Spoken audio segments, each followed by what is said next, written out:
During selection, Fred managed to get past Mengele and stay with his father. They were in Auschwitz for about 6 weeks.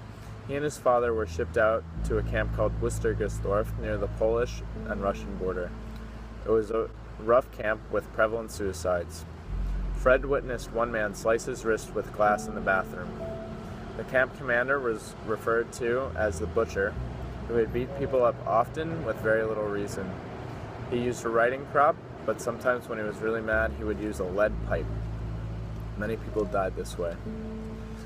Fred started out building tank traps with old railroad ties, but being the youngest of the camp, he was given a job in the kitchen.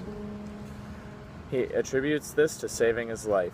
He worked in the kitchen where they prepared food for the Germans. He would keep the fires burning, carry in water, and wash dishes. In September or October of 1944, Fred's father became very sick.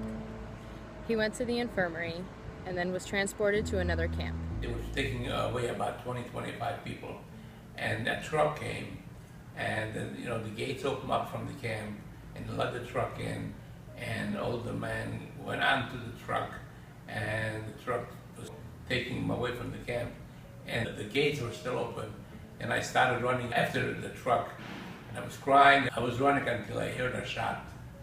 I don't know if it was meant to stop me or they just missed me, but I turned around and I went right back to the camp. Fred would receive mixed messages about his father and his death after the war.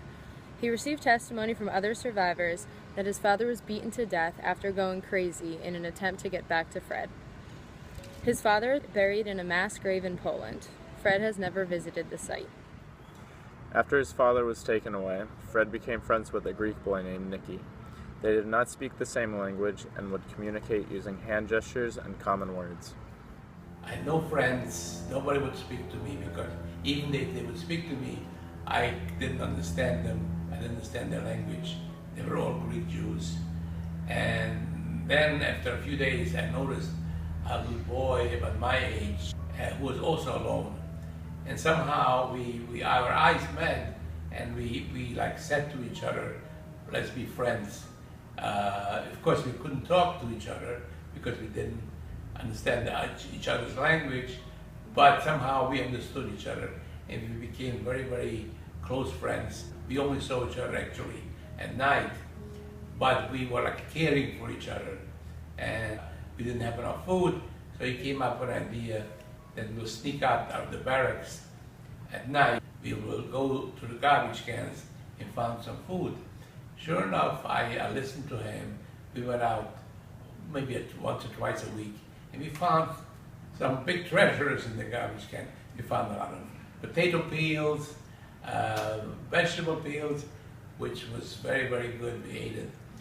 And one day I came back from my work, and I was very, very tired and sick. And he says to me, "Are we ready to go?"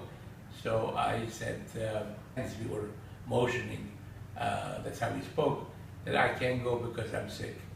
And I said to him, "You stay here also tonight." And he said, No, I'll go out and get you some food because you're sick.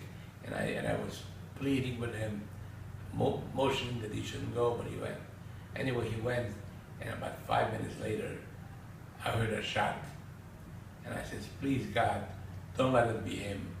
And sure enough, he was shot. I never saw him again.